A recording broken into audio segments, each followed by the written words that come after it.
আমার কোলে ফিরেই দেয়। এবার খুলনায় 12 বছরের এক কিশোরকে নির্মমভাবে হত্যা। দুইজনে ধরেছে আর একজনে প্যান খুইলে ওই হাওয়া দেখছে। সারা দেশব্যাপীর কাছে অনুরোধ, সারা প্রশাসনের কাছে অনুরোধ, যেহেতু এই হত্যাকারীদের চরম শাস্তি হোক। প্রশাসনের কাছে অনুরোধ করছি এদের জন্য কঠিন বিচার করে। অভিযোগে 3 জনকে গণপিটুনি দিয়ে পুলিশের সোপর্দ। বিচার দাবিতে এলাকাবাসীর বিক্ষোভ, দায়ীদের বিরুদ্ধে ব্যবস্থা নেওয়ার আশ্বাস পুলিশের। আসামিরা যাতে কোনো মতে আইনের ফাঁকে বেরিয়ে না আসে, সেটা যা যা করা দরকার আমি এলাকাবাসীর কাছে এটুকু বলবো, এখানে আমাদের কোনো ধরনের কোনো গাফিলতি থাকবে না। দেখছিলেন প্রধান শিরোনাম, দুপুরের সময়ের সঙ্গে আছি আমি ফাহমিদা মটুসি এবং আমি সজল দাস। এবার অন্যান্য শীর্ষ সংবাদ। নারায়ণগঞ্জে বাস থামিয়ে ব্যবসায়ীকে গুলি করে হত্যার ঘটনায় জড়িত কাউকে চিহ্নিত করতে পারেনি পুলিশ, নিহতের পরিবারে কান্নার রোল। পদ্মার ভাঙনে আতঙ্কিত রাজশাহীর নদী তীরবর্তী মানুষ, অনেক বাড়িঘর, স্কুল, সরকারি ও বেসরকারি প্রতিষ্ঠান বিলীন হওয়ার আশঙ্কা। ভারত থেকে গরু আসা বন্ধ হয়, চরম অস্থিরতা দেশের বাজারে, মাংসের দাম বেড়ে প্রায় দ্বিগুণ, আসন্ন ঈদে কোরবানি নিয়ে শঙ্কা।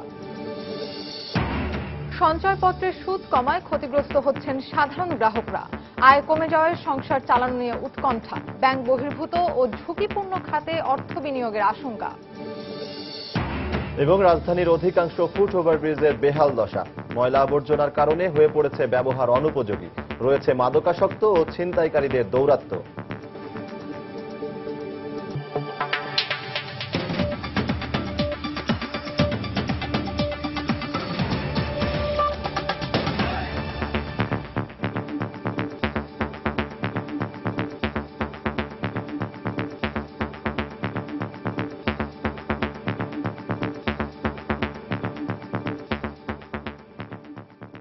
খুলনায় 12 বছরের শিশু রাকিবকে অমানবিক নির্যাতনে হত্যার প্রতিবাদে অভিযুক্তদের সর্বোচ্চ শাস্তির দাবিতে বিক্ষোভ করেছে বিক্ষুব্ধ এলাকাবাসী। এ সময় অভিযুক্ত গ্যারেজ মালিক মিন্টুর গ্যারেজে হামলা চালানো হয়। এদিকে খুলনার পুলিশ কমিশনার রাকিবের পরিবারের সদস্যদের সঙ্গে দেখা করে দায়ীদের বিরুদ্ধে ব্যবস্থা নেওয়ার আশ্বাস দিয়েছেন। রাকিব হত্যাকারীদের বিচারের দাবিতে মঙ্গলবার সকালে বিক্ষোভ মিছিল নিয়ে খুলনা শহরের বিভিন্ন গুরুত্বপূর্ণ পয়েন্ট প্রদক্ষিণ করে এলাকাবাসী।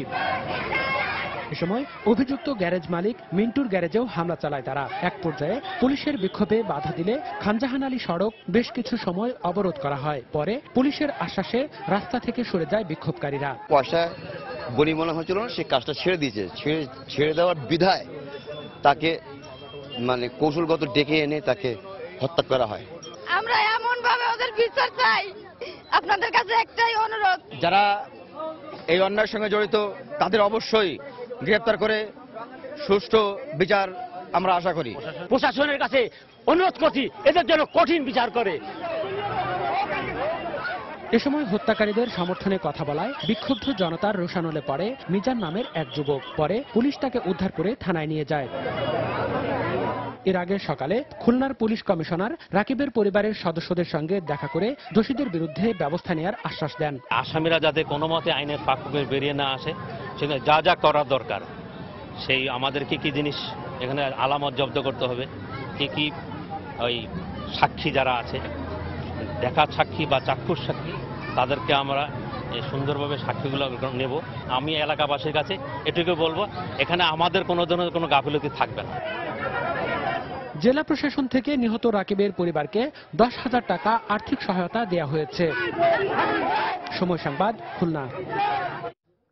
এর আগে গতকাল বিকেলে নগরীর টুটপাড়া কবরখানা এলাকায় রাকিবের মলদ্বারে কম্প্রেসারের পাইপ দিয়ে বাতাস ঢুকিয়ে মধ্যযুগীয় কায়দায় হত্যা করা হয়। এ ঘটনায় রাতেই বিক্ষুব্ধ এলাকাবাসী এক নারী সহ 3 জনকে গণপিটুনি দিয়ে পুলিশে সোপর্দ করে। পরে নিহতের বাবা আটক 3 জনের নাম উল্লেখ করে মামলা দায়ের করেন। আবুল বাশারের ক্যামেরায় বিস্তারিত জানাচ্ছেন তরিকুল ইসলাম। সিলেটের রাজনের মতো কোনো দোষ ছিল না শিশু রাকিবেরও, তবু নির্মমতার শিকার হয়ে প্রাণ দিতে হলো 12 বছরের এই শিশুকে। স্বজনদের অভিযোগ, মালিকের অত্যাচার সইতে না পেরে 1 বছর আগেই টুটপাড়া কবরখানা এলাকার মিন্টু মিয়ার সাইকেল গ্যারেজ ছেড়ে পাশের পিটিআই মোড়ে আরেকটি গ্যারেজে কাজ নেয় রাকিব। চাকরি ছেড়ে দেওয়ার অপরাধে সোমবার বিকেলে রাকিবের উপর চড়াও হয় মিন্টু ও তার ভাইয়ের ছেলে শরীফ। এ সময় রাকিবকে ধরে নির্মম নির্যাতন করে তারা। এক পর্যায়ে গুরুতর অসুস্থ হয়ে পড়লে তাকে স্থানীয় ক্লিনিকে নিয়ে যায়। অবস্থার অবনতি হলে সেখান থেকে তাকে খুলনা মেডিকেল কলেজ হাসপাতালে নেওয়া হলে মারা যায় রাকিব।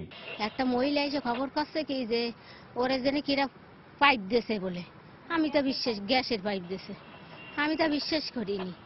না করলে ওর যে মালিক, সেই মালিক লোক পাঠাই দিচ্ছে মোটর সাইকেলে, তার দোকান দিয়ে বেরোইছে বলতে ডাইকিনি এই কাজ করলো। দুইজনে ধরিছে আর একজনে প্যান খুইলে ওই হাওয়া দিচ্ছে।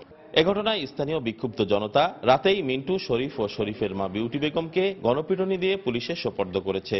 ওরে যদি কোনো কাজের কথা বলা হয় ও দৌড় দিয়ে তার সেই কাজটা করে, এটা হচ্ছে ওর মহৎ গুণ। আর এই যে ঘটনাটা এরা ঘটাইছে, এর তদন্ত করে এর সুষ্ঠু বিচার, আমরা ফাঁসি চাই ওর। সারা দেশবাসীর কাছে অনুরোধ, সারা প্রশাসনের কাছে অনুরোধ, যেহেতু এই হত্যাকারীদের চরম শাস্তি হোক। মারা যাওয়ার পরে 11:30 দিকে স্থানীয় লোকজন জানতে পেরে শরীফ, মিন্টু, ওর চাচা এবং ওর মাকে উত্তম মাধ্যম দিয়ে মারপিট করে পুলিশে সোপর্দ করে। শিশু রাকিবকে হত্যাকারীদের দৃষ্টান্তমূলক শাস্তির দাবি জানিয়েছেন এলাকাবাসী। তরিকুল ইসলাম, সময় সংবাদ, খুলনা।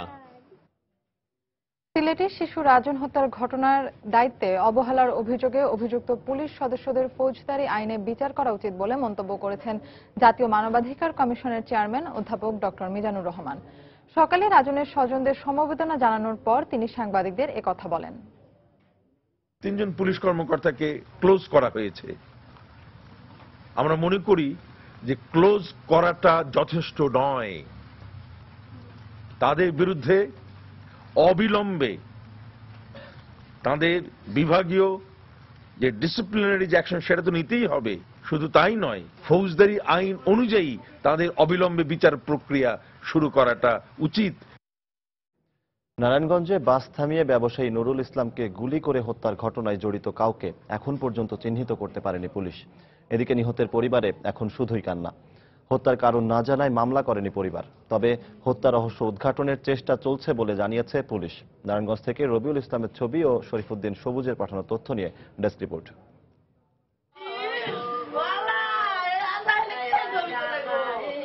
মঙ্গলবার সকালে নুরুল ইসলামের মৃত্যুর খবর পৌঁছানোর পরই স্বজনদের আহাজারিতে ভারী হয়ে ওঠে ফতুল্লার প্রসন্ননগর এলাকার পরিবেশ।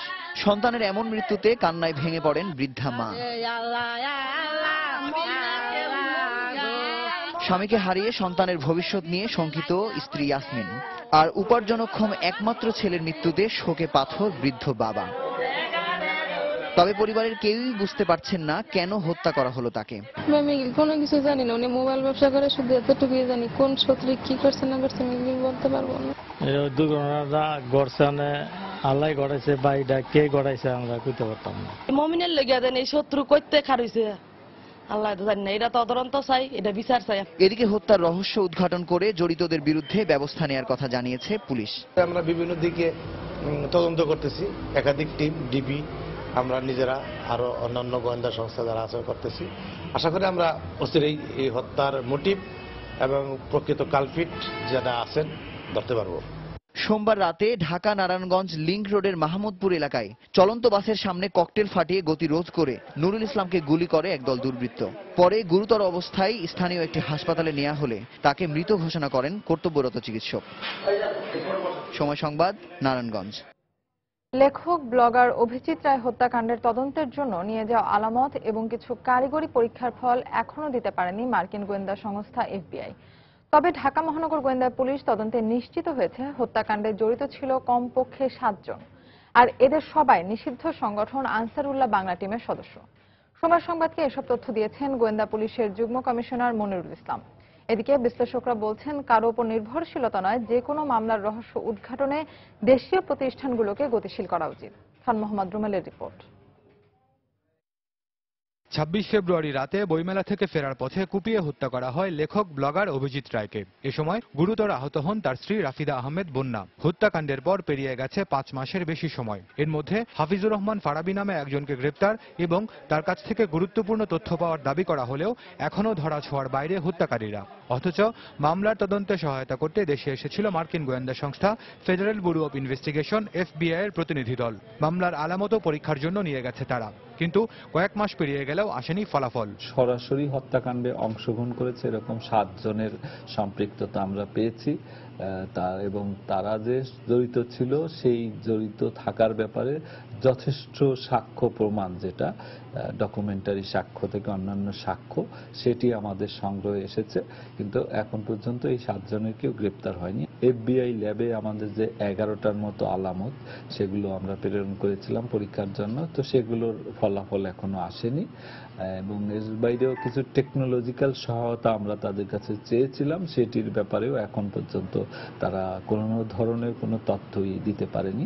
এদিকে বিশ্লেষকরা বলছেন, এ ধরনের মামলার তদন্ত কিংবা চরমপন্থা নিয়ন্ত্রণে দেশীয় প্রতিষ্ঠানগুলোর সক্ষমতা বাড়ানোর দিকেই নজর দেওয়া উচিত। কিছুদিন পরপর কয়েকটা গ্রেপ্তার করলেন, শুধু সেটা যথেষ্ট না। একদম শেকড় পর্যায় থেকে বিষয়টাকে বুঝে কোথায় আপনার কোন প্রতিষ্ঠান দরকার হবে, কোথায় কি অ্যাড্রেস করতে হবে, সেইভাবে আপনাকে যেতে হবে। সমস্যাটা যত গভীর, আপনি যদি সেইটা অনুধাবন না করে শুধুমাত্র যে তৎপরতাগুলো চালাচ্ছেন, সেটা শুধুমাত্র খুবই অপর্যাপ্ত না, সেটা কোনোভাবে চরমপন্থাকে নিয়ন্ত্রণ করার জন্য যথেষ্ট না। তিনি আরো বলেন, প্রগতিশীল চিন্তার ধারাকে অব্যাহত রাখা এবং আইনের প্রতি মানুষের আস্থার জায়গাটি অটুট রাখতে হলে এসব হত্যাকাণ্ডের সুষ্ঠু বিচারের কোনো বিকল্প নেই। খান মোহাম্মদ রুমেল, সময় সংবাদ, ঢাকা। দুপুরের সময় আরো থাকছে। 1 বছরেও সন্ধান মেলেনি পদ্মায় ডুবে যাওয়া লঞ্চ পিনাক 6 নিখোঁজ 64 যাত্রী। দোষীদের বিচার না হয় শঙ্কিত এলাকাবাসী।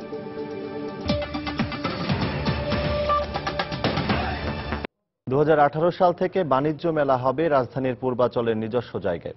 চীন সরকারের আর্থিক সহায়তায় স্থায়ী অবকাঠামো নির্মাণ করা হবে। জাতীয় অর্থনৈতিক পরিষদের নির্বাহী কমিটি একনেকের সভায় আজ এ প্রকল্প অনুমোদন দেওয়া হয়। 796 কোটি 1 লাখ টাকার এ প্রকল্পে 625 কোটি 70 লাখ টাকা অনুদান দেবে চীন সরকার। প্রধানমন্ত্রী শেখ হাসিনার সভাপতিত্বে অনুষ্ঠিত সভায় 9টি উন্নয়ন প্রকল্পের অনুমোদন দেওয়া হয়। এতে প্রাক্কলিত ব্যয় ধরা হয়েছে 3,368 কোটি 63 লাখ টাকা। সভা শেষে পরিকল্পনা মন্ত্রী আ.হ.ম মুস্তফা কামাল সাংবাদিকদের জানান, নিজস্ব অবকাঠামো নির্মাণ কাজ শেষ না হওয়া পর্যন্ত বাণিজ্য মেলা আগের স্থানেই হবে। এ সময় তিনি জানান, বাংলাদেশে যুক্ত হওয়া ছিটমহলগুলোতে আগামী 3 মাসের মধ্যেই বিদ্যুৎ সংযোগ দেওয়া হবে।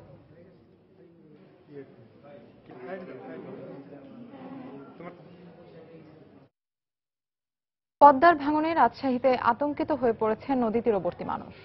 দ্রুত বাঁধ নির্মাণ করা না হলে নদী ভাঙনে আস্তে আস্তে অনেক বাড়িঘর, স্কুল, সরকারি ও বেসরকারি প্রতিষ্ঠান নদীগর্ভে বিলীন হয়ে যাবে বলে আশঙ্কা স্থানীয়দের। অবশ্য পানি উন্নয়ন বোর্ডের কর্মকর্তারা ভাঙন প্রতিরোধে ব্যবস্থা নেওয়ার আশ্বাস দিয়েছেন। হাবিবুর রহমান পাপ্পুর তোলা ছবিতে বিস্তারিত জানাচ্ছেন সাইফুর রহমান রকি। বর্ষা মৌসুমের শুরুতেই পদ্মায় পানি বাড়তে শুরু করে। এতে ভাঙন শুরু হয়েছে রাজশাহীর চারঘাট ও বাঘার তীরবর্তী এলাকায়। গেল 10 বছরে নদী ভাঙনে বিলীন হয়ে গেছে শত শত একর আবাদি জমি। সম্প্রতি চারঘাট থানার ইউসুফপুর বাঁধ ধসে যাওয়ায় এবার ভাঙনের ঝুঁকিতে রয়েছে অনেক ঘরবাড়ি, প্রাথমিক বিদ্যালয়, বিজিবি ক্যাম্প সহ নানা সরকারি ও বেসরকারি স্থাপনা। ফলে আতঙ্কিত হয়ে পড়েছেন পদ্মাপাড়ের মানুষেরা। নদী ভাঙন তো কাছাকাছি চলে গেছে, দেখছেন না অবস্থাটা। এখন ধরেন আমরা তো এই বাড়িঘর নিয়ে খুব ব্যস্তর মধ্যে আছি।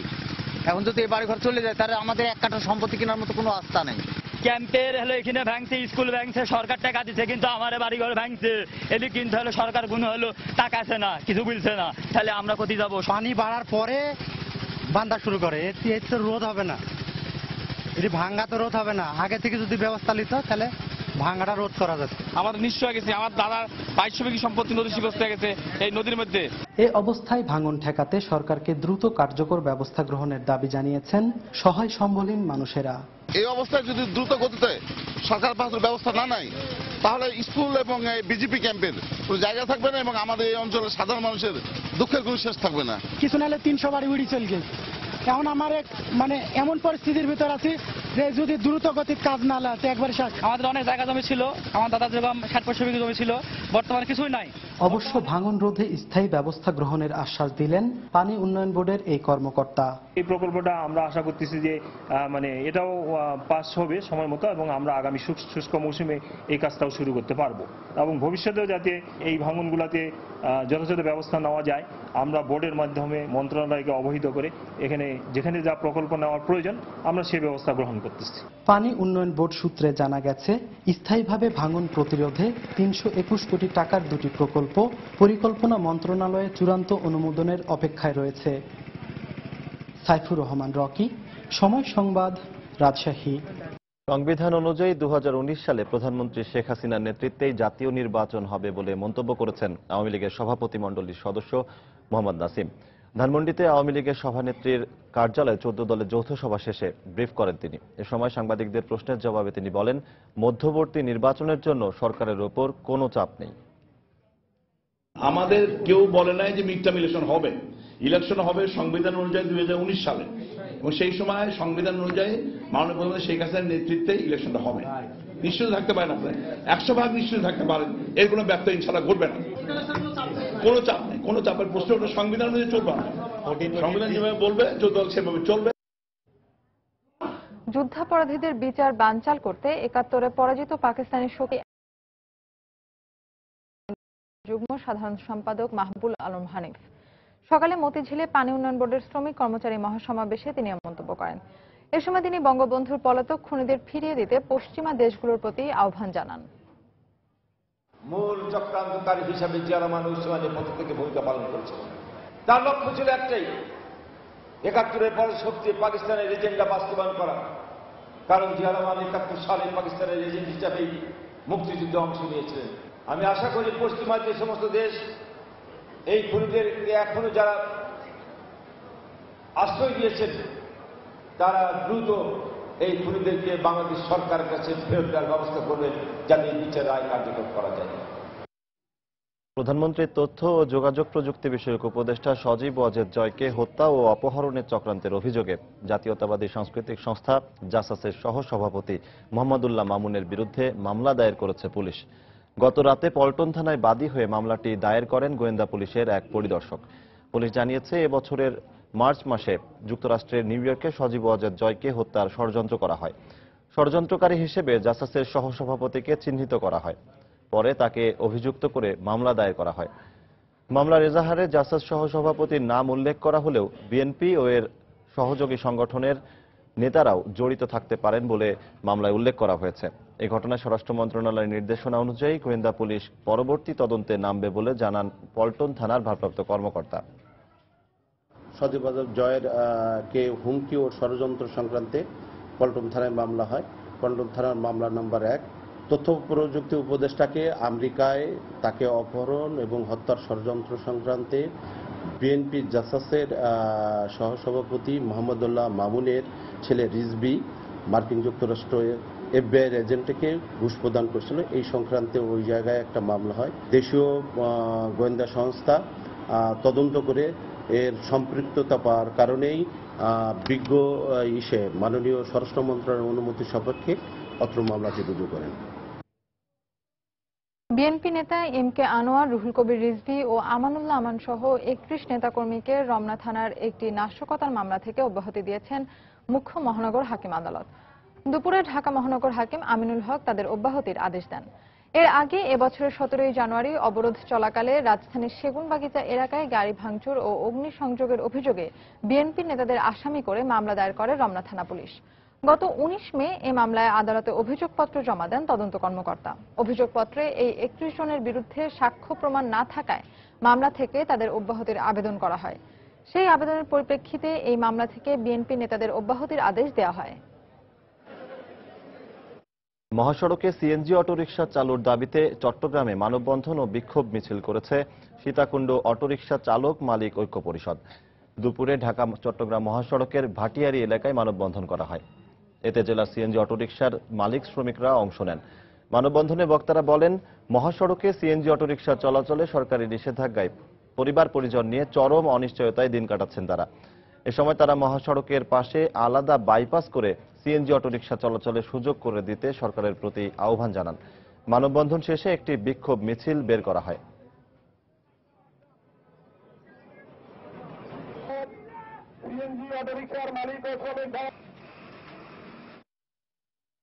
উচ্চ আদালতের নির্দেশনা অনুযায়ী বাংলাদেশ সড়ক পরিবহন কর্তৃপক্ষ বিআরটিএ ফিটনেসবিহীন যানবাহনের বিরুদ্ধে অভিযান চালাচ্ছে বলে জানিয়েছেন চেয়ারম্যান নজরুল ইসলাম। অভিযানে গতি আনতে জেলা প্রশাসন এবং পুলিশের সহযোগিতা দরকার বলেও জানান তিনি। ফিটনেসবিহীন গাড়ির বিরুদ্ধে বা যে সকল ট্রাফিক অনিয়মের বিরুদ্ধে, মোটরযান অনিয়মের বিরুদ্ধে আমাদের বিআরটিএর ভ্রাম্যমাণ আদালত সারা বছরব্যাপী আমরা পরিচালনা করে থাকি। আমাদের বর্তমানে 4 জন ম্যাজিস্ট্রেট আছেন, এক্সিকিউটিভ ম্যাজিস্ট্রেট আছেন। তো এখানে মহামান্য হাইকোর্টের আদেশের প্রেক্ষিতে আমাদের কার্যক্রম আরও জোরদার হব। জেলা পর্যায়ে বিআরটিএ সার্কেল অফিস আছে, সেই অফিসকে আমরা আদেশ দিব যে জেলা প্রশাসনের সাথে যোগাযোগ করে নির্বাহী ম্যাজিস্ট্রেটের মাধ্যমে যাতে এই সকল ফিটনেসবিহীন গাড়ি, ভুয়া ড্রাইভিং লাইসেন্স জব্দ করার ব্যাপারে যথাযথ কার্যক্রম যাতে তারা ইমিডিয়েটলি শুরু করে। নানা অব্যবস্থাপনায় বেহাল দশা রাজধানীর অধিকাংশ ফুট ওভারব্রিজের। পথচারীদের অভিযোগ, ময়লা আবর্জনার কারণে ব্যবহার অনুপযোগী হয়ে পড়েছে এগুলো। এছাড়া রয়েছে মাদকাসক্ত ও ছিনতাইকারী চক্রের অবাধ বিচরণ। বিশেষজ্ঞের মতে নির্মাণ ত্রুটি আর নানা অব্যবস্থাপনার কারণেই ব্রিজগুলো ব্যবহারের খুব একটা উৎসাহী নন পথচারীরা। এদিকে সমস্যা সমাধানে শিগগিরই ব্যবস্থা নেওয়ার আশ্বাস দিয়ে সিটি কর্পোরেশন বলছে, রাজধানীর কিছু এলাকায় অপরিকল্পিতভাবে ফুট ওভারব্রিজ নির্মাণ করায় বেড়েছে অপব্যবহার। বিস্তারিত আমার করা একটি রিপোর্টে। অব্যবস্থাপনার এমন বাস্তব দৃশ্য রাজধানীর ব্যস্ততম এলাকা শাহবাগের এই ফুট ওভারব্রিজটিতে। মাঝে মধ্যে দু একজন পথচারীর দেখা মিললেও অনেকটা বিরক্তি নিয়েই পার হচ্ছেন তারা। এমন বেহাল অবস্থা রাজধানীর অধিকাংশ ফুট ওভারব্রিজের। ফুট ওভারব্রিজ ব্যবহারে প্রতিনিয়তই এমন সমস্যার সম্মুখীন হতে হয় বলে অভিযোগ পথচারীদের। ফলে ব্রিজ ব্যবহার না করে ঝুঁকি নিয়েই রাস্তা পার হন তারা। এটা করার পর থেকে এমনি পড়ে থাকে, এটা কেউ ব্যবহার করে না। সিটি কর্পোরেশন দেখা অবশ্যই তার দায়িত্ব। এইসব পরিষ্কার পরিচ্ছন্নতার জন্য এসব তারা লোক নিয়োগ করছে, সেই সব লোক ঠিক মতো কাজ করে কিনা এটা তাদের দেখা উচিত। অভিযোগ স্বীকার করে সিটি কর্পোরেশন বলছে, অব্যবহৃত ফুট ওভারব্রিজে এ ধরনের সমস্যা রয়েছে। তবে সমস্যা সমাধানে ডিসিসি তৎপর রয়েছে বলেও দাবি তাদের। কিছু কিছু ফুট ওভার রয়েছে যেগুলো আপনার রাস্তার ডিস্টেন্সটা 50-60 ফিট হবে, সেখানে ফুট ওভার ব্রিজগুলো দেওয়া আছে, মানুষ এভাবে উঠে ওখান থেকে গিয়ে নামবে। এই প্র্যাকটিস এখন আমাদের এখানে হয়নি। একটা দৌড় দিয়ে মানুষ পারাপার হয়ে যায়, আনইউটিলাইজ পড়ে থাকে। যখনই আপনি দেখবেন যে আনইউটিলাইজ কোনো জিনিস রয়েছে, সেখানে অবৈধ দখল, বিভিন্ন রকমের অপব্যবহার হয়। এটা কিছুটা হলেও সচেতনতারও প্রয়োজন রয়েছে এবং এটাকে সবাই মিলে করতে হবে। এদিকে রাজধানীর ফুট ওভারব্রিজের এমন বেহাল অবস্থার জন্য কিছু ক্ষেত্রে দায়ী পথচারীরাও, যা প্রভাব ফেলছে এর ব্যবস্থাপনায়, এমন মত বিশেষজ্ঞের। 25-30 ডিগ্রি অ্যাঙ্গেলে যখন আপনি সিঁড়িগুলো উঠান, আপনি তো উঠবে না মানুষ। এগুলোকে একটু ইউজার ফ্রেন্ডলি করতে হবে। অবশ্যই ফুট ওভারব্রিজকে খালি রাখতে হবে, কোনো দোকানপাট কোনো পয়সা বসানো যাবে না। রাজধানীর ফুট ওভারব্রিজ ব্যবস্থাপনায় শুধু কর্তৃপক্ষের সচেতনতা নয়, এজন্য প্রয়োজন ব্রিজ ব্যবহারে সাধারণ পথচারীর আগ্রহ বৃদ্ধি, এমনটাই অভিমত বিশেষজ্ঞের। রাজধানীর অনেক জায়গায় ফুট ওভারব্রিজ থাকা সত্ত্বেও ফুট ওভারব্রিজের নিচ দিয়ে ঝুঁকিপূর্ণভাবেই রাস্তা পার হচ্ছেন অনেকে। বিশেষজ্ঞরা বলছেন, সাধারণ মানুষকে ফুট ওভারব্রিজ ব্যবহার করাতে আইনশৃঙ্খলা রক্ষাকারী বাহিনীর কঠোর অবস্থানের পাশাপাশি সিটি কর্পোরেশনেরও গুরুত্বপূর্ণ ভূমিকা রাখা উচিত। সজল দাস, সময় সংবাদ, ঢাকা। প্রতিবেশী দেশ ভারত থেকে গরু আসা বন্ধ হয়ে যাওয়ায় চরম অস্থিরতা বিরাজ করছে দেশের বাজারে। বর্তমানে ছোট বড় সব বাজারেই অনেকটা গরু শূন্য। এমনিতে গত 1 মাসে বাজারে গরুর মাংসের দাম বেড়ে দ্বিগুণ হয়েছে, আর বন্যায় ক্ষতিগ্রস্ত হয়েছে পশু সম্পদ। এ অবস্থায় চলতে থাকলে আসন্ন কোরবানির ঈদে চরম বিপাকে পড়তে হবে বলে আশঙ্কা ব্যবসায়ীদের। বিস্তারিত জানাচ্ছেন কমল দে। প্রতি বছর বাংলাদেশে 10 লাখের বেশি গরুর চাহিদা রয়েছে। এর মধ্যে প্রতিবেশী দেশ ভারত থেকেই আসে 80% গরু। এক্ষেত্রে বৈধভাবে আমদানির সুযোগ কম থাকায় মূলত বিভিন্ন সীমান্তের চোরাই পথে ভারত থেকে এসব গরু বাংলাদেশে প্রবেশ করে। বাংলাদেশে প্রবেশের পর নির্ধারিত শুল্ক দিয়ে গরুর চালানকে বৈধ করা হয়, কিন্তু ভারত সরকারের নিষেধাজ্ঞার কারণে গত 2 মাস ধরে চোরাই পথে গরু আসা প্রায় বন্ধ। এই অবস্থায় অস্থির গরুর পাশাপাশি মাংসের বাজারও।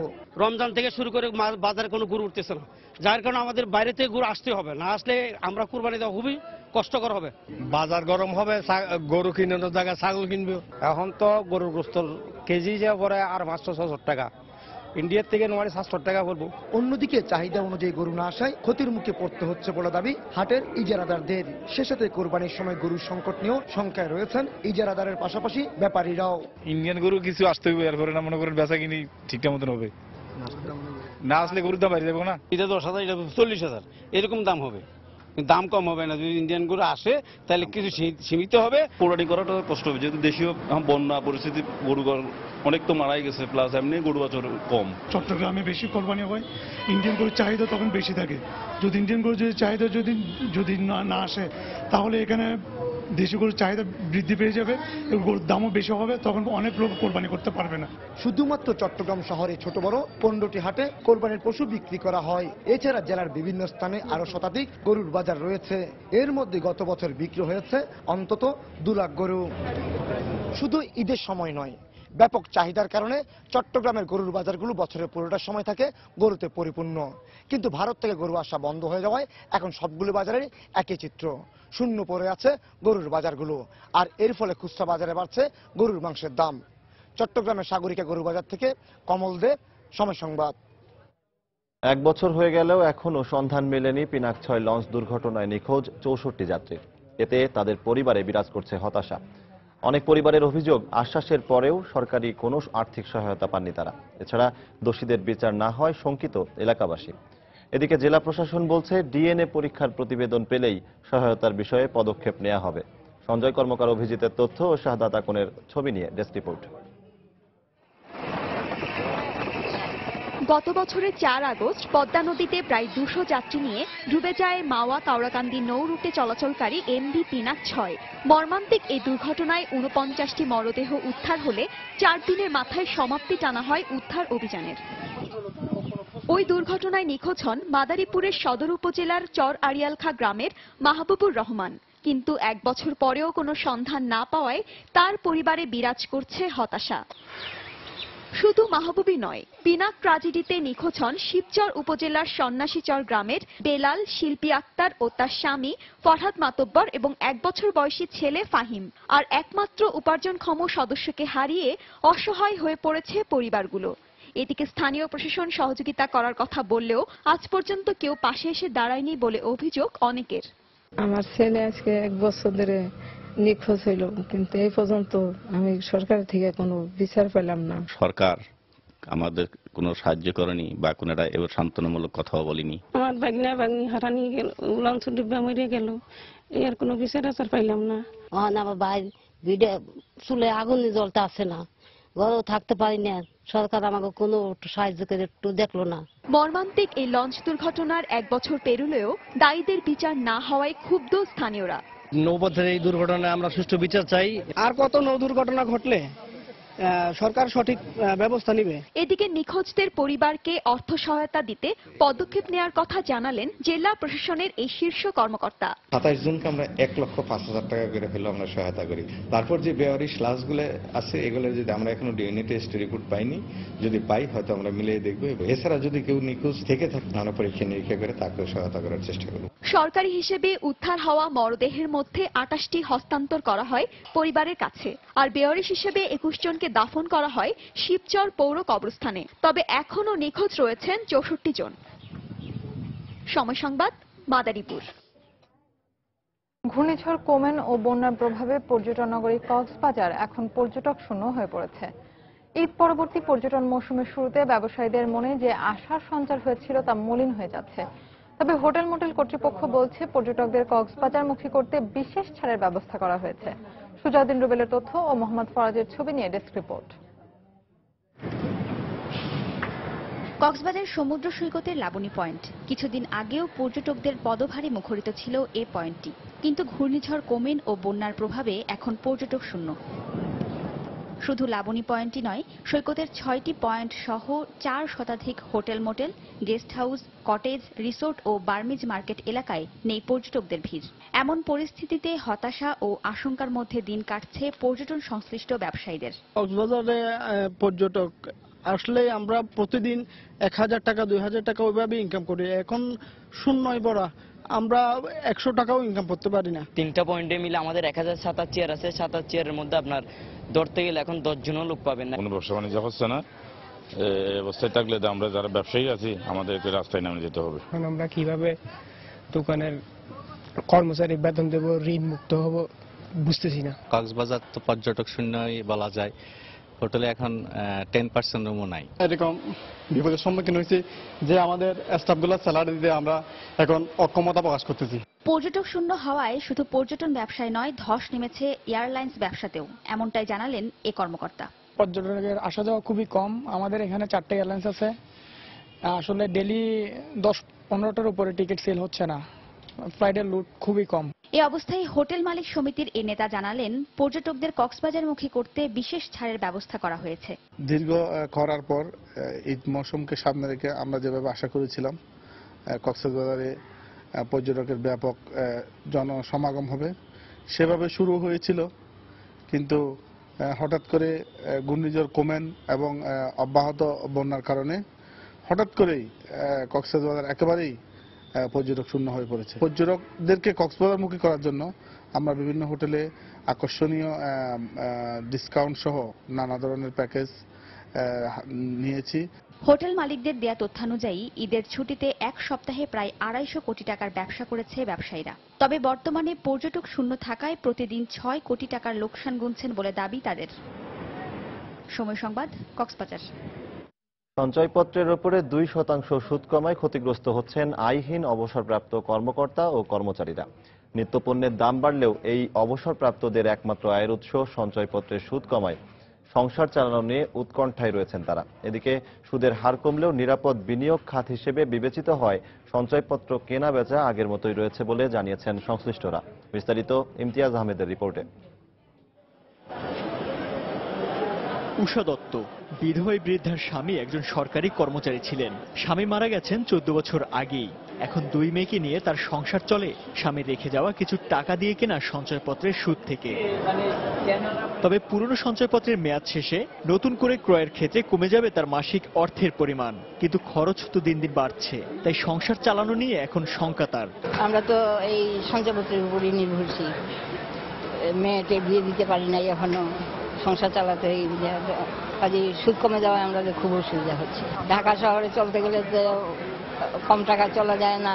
সঞ্চয়পত্রের উপর থেকে সুদ কমে যাওয়ায় সবথেকে বেশি বিপাকে পড়ছেন অবসরপ্রাপ্ত সরকারি চাকুরিজীবীরা। যারা আগেই সঞ্চয়পত্র কিনেছিলেন তারা পূর্বে নির্ধারিত হারে সুদ পেলেও মেয়াদ শেষে নতুন করে সঞ্চয়পত্র কেনার ক্ষেত্রে নতুন নির্ধারিত হারে সুদ পাবেন তারা। তাই এ নিয়ে ক্ষোভের শেষ নেই ভুক্তভোগীদের। আমরা কোন রকমে বেঁচে আছি যে এটার উপরে আমাদের এখন চাকরি নেই, যখন আমরা রিটায়ারমেন্ট চলে গেলাম আমরা এখন সবাই কষ্টে আছি।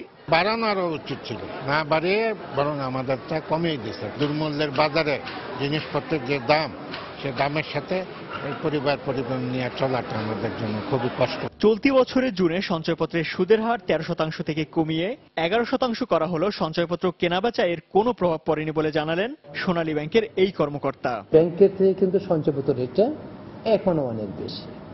দ্যাটস ওয়াই যে সঞ্চয়পত্র রেট কমার ফলেও লোকজন কিন্তু সঞ্চয়পত্র সেরে ব্যাংকে খুব একটা দাবিত হচ্ছে না এই রেটের কারণে। শেয়ার মার্কেটটা কিন্তু অনেকটা স্টেবল মার্কেট, দ্যাটস ওয়াই এখানে কিন্তু এফেক্ট করছে। মানুষ কিছু ক্ষতিগ্রস্ত হয়েছে, দিস ইজ টু, যারা বেনিফিশিয়ারি তারা ক্ষতিগ্রস্ত হয়েছে, কিন্তু ব্যাংকিং সেক্টরে সেটা খুব একটা প্রভাব আসে না। তবে সঞ্চয়পত্রের সুদের হার কমার ফলে অনেকেই নন ব্যাংকিং ও ঝুঁকিপূর্ণ খাতে বিনিয়োগে ঝুঁকি পড়তে পারেন বলে আশঙ্কা সংশ্লিষ্টদের। ইমতিয়াজ আহমেদ, সময় সংবাদ, ঢাকা। মাগুরায় মাতৃগর্ভে শিশু গুলিবিদ্ধ হওয়ার মামলার প্রধান আসামি সহ গ্রেফতার 3 জনকে জেল হাজতে পাঠানোর নির্দেশ দিয়েছেন আদালত। পুলিশ জানায় দুপুরে মামলাটির 1 নম্বর আসামি সেন সুমন সহ 3 জনকে মাগুরার সিনিয়র জুডিশিয়াল ম্যাজিস্ট্রেট আদালতে তোলা হয়। এ সময় মামলার তদন্ত কর্মকর্তা ডিবির ওসি ইসমাইল হক 10 দিনের রিমান্ড আবেদন করেন। পরে আগামী 9 আগস্ট শুনানির তারিখ ধার্য করে আসামিদের জেল হাজতে পাঠানোর নির্দেশ দেন বিচারক ফারহা মামুন।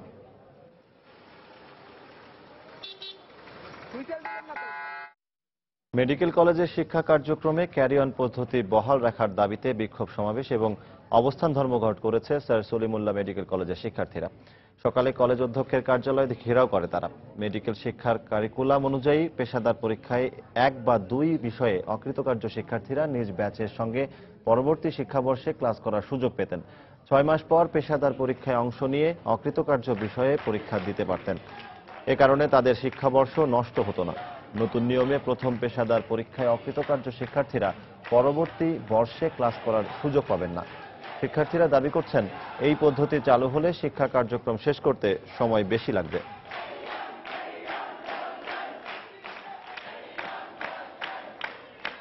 আমরা এই অমানবিক প্রথার বিরুদ্ধে আসছি। আমাদের একটাই এখন দাবি, আমরা এই ক্যারিয়ন সিস্টেম পুনর্বহাল চাই।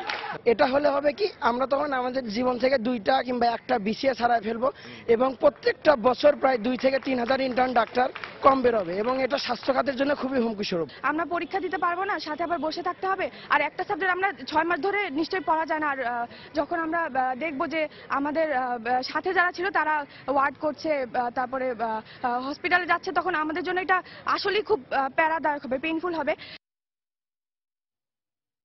বেসরকারি বিশ্ববিদ্যালয়ের উপর আরোপিত ভ্যাট প্রত্যাহারের দাবিতে মানববন্ধন ও বিক্ষোভ সমাবেশ করেছে বিভিন্ন বেসরকারি বিশ্ববিদ্যালয়ের শিক্ষার্থীরা। সকালে রাজধানীর পান্থপথে এই মানববন্ধন হয়। এ সময় 2015-16 অর্থবছরে বেসরকারি বিশ্ববিদ্যালয়ের ওপর 7.5% ভ্যাট আরোপের তীব্র প্রতিবাদ জানান শিক্ষার্থীরা। আগামীকাল রাষ্ট্রপতি বরাবর স্মারকলিপি দেওয়ার ঘোষণা দেওয়া হয় সমাবেশ থেকে।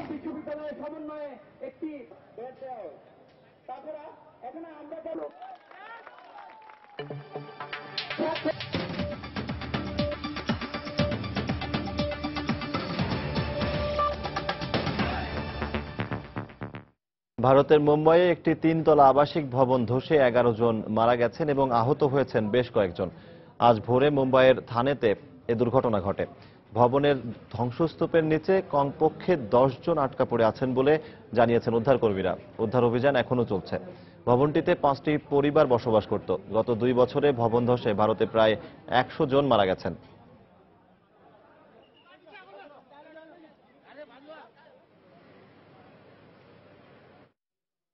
ইয়েমেনের এডেনে হাউথি বিদ্রোহীদের সঙ্গে তীব্র লড়াই শেষে দেশটির সবচেয়ে বড় সামরিক ঘাঁটি আল আনাদের দখল নিয়েছে প্রেসিডেন্ট হাদির অনুগত বাহিনী। সোমবার দুপক্ষের মধ্যে সংঘর্ষে হাউথিদের বেশ কয়েকজন বিদ্রোহীকে আটক করেছে হাদি সমর্থকরা।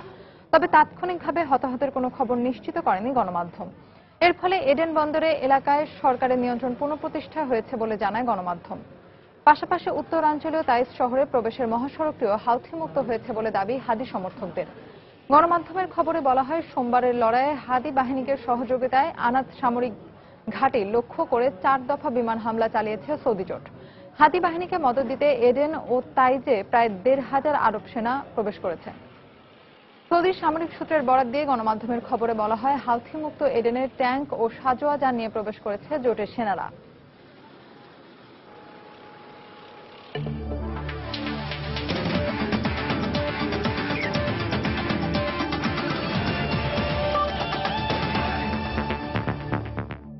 শীর্ষ দল দক্ষিণ আফ্রিকার বিপক্ষে সিরিজ ড্রয়ের কারণে র্যাঙ্কিংয়ে কোনো পরিবর্তন না হলেও 6 রেটিং পয়েন্ট বেড়েছে বাংলাদেশের। অন্যদিকে রেটিং পয়েন্ট হারিয়েছে দক্ষিণ আফ্রিকা। সিরিজ শুরুর আগে বাংলাদেশের রেটিং পয়েন্ট ছিল 41। শীর্ষ টেস্ট দলের বিপক্ষে সিরিজ ড্র করায় 6 রেটিং পয়েন্ট বেড়েছে স্বাগতিকদের। ফলে নিজেদের টেস্ট ইতিহাসে সর্বোচ্চ 47 রেটিং পয়েন্ট এখন টাইগারদের। যদিও র্যাঙ্কিংয়ের আগের অবস্থান 9-এ আছে টাইগাররা। অন্যদিকে রেটিং পয়েন্ট কমলেও এখনও শীর্ষেই আছে দক্ষিণ আফ্রিকা। এছাড়া ব্যক্তিগত র্যাঙ্কিংয়েও উন্নতি হয়েছে বাংলাদেশের ক্রিকেটারদের। ব্যাটসম্যানদের র্যাঙ্কিংয়ে 7 ধাপ এগিয়ে মুশফিকের অবস্থান এখন 42তম। এছাড়া 2 ধাপ এগিয়ে মুমিনুল হক অবস্থান করছেন 25তম স্থানে। এছাড়া ইমরুল 1 ও নাসির এগিয়েছেন 2 ধাপ। অন্যদিকে টেস্টের শীর্ষ অলরাউন্ডারের স্থান ধরে রেখেছেন সাকিব আল হাসান। বাংলাদেশ অনূর্ধ্ব 19 ক্রিকেট দলের কারিগরি উপদেষ্টা হিসেবে সাবেক অস্ট্রেলিয়ান ব্যাটসম্যান স্টুয়ার্ট লকে নিয়োগ দেওয়ার কথা নিশ্চিত করেছে বাংলাদেশ ক্রিকেট বোর্ড বিসিবি। 16 সপ্তাহের জন্য চুক্তিবদ্ধ হওয়া এই কোচ বাংলাদেশে অনুষ্ঠিত হতে যাওয়া 2016 অনূর্ধ্ব 19 বিশ্বকাপ পর্যন্ত থাকার কথা রয়েছে। এদিকে স্টুয়ার্টের মতো অভিজ্ঞ কোচের অধীনে হোম কন্ডিশনকে কাজে লাগিয়ে অনূর্ধ্ব 19 বিশ্বকাপে টাইগার যুবারা ভালো করবে বলে আশা প্রকাশ করেন বিসিবির প্রধান নির্বাহী নিজামুদ্দিন চৌধুরী। এর আগে বাংলাদেশ জাতীয় দলের কোচ হিসেবে নিযুক্ত পাওয়া স্টুয়ার্টের নেতৃত্বে 2012 সালের এশিয়া কাপে প্রথমবারের মতো ফাইনাল খেলেছিল টাইগাররা। পাশাপাশি অস্ট্রেলিয়া অনূর্ধ্ব 19 দলকে ফাইনালে নিয়ে যাওয়ার পেছনেও ছিল তার অবদান।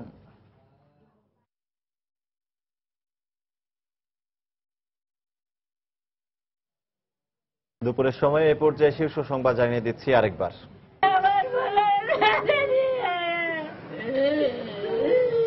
আমার কোলে ফিরেই দেব। সিলেটের পর এবার খুলনায় আরেক শিশুকে নির্মমভাবে হত্যা। অভিযোগে 3 জনকে গণপিটুনি দিয়ে পুলিশের সোপর্দ। বিচারের দাবিতে এলাকাবাসীর বিক্ষোভ। নারায়ণগঞ্জে বাস থামিয়ে ব্যবসায়ীকে গুলি করে হত্যার ঘটনায় জড়িত কাউকে চিহ্নিত করতে পারেনি পুলিশ। নিহতের পরিবারে কান্নার রোল। পদ্মার ভাঙনে আতঙ্কিত রাজশাহীর নদী তীরবর্তী মানুষ। অনেক বাড়িঘর, স্কুল, সরকারি ও বেসরকারি প্রতিষ্ঠান বিলীন হওয়ার আশঙ্কা। ভারত থেকে গরু আসা বন্ধ হয়, চরম অস্থিরতা দেশের বাজারে। মাংসের দাম বেড়ে প্রায় দ্বিগুণ। আসন্ন ঈদে কোরবানি নিয়ে শঙ্কা। এবং সঞ্চয়পত্রের সুদ কমায় ক্ষতিগ্রস্ত হচ্ছেন সাধারণ গ্রাহকরা। আয় কমে যাওয়ায় সংসার চালানো নিয়ে উৎকণ্ঠা। ব্যাংক বহির্ভূত ও ঝুঁকিপূর্ণ খাতে অর্থ বিনিয়োগের আশঙ্কা। এই ছিল দুপুরের সময়। যে কোনো খবর পেতে ভিজিট করুন সময়নিউজ.tv। সঙ্গে থাকুন সময়।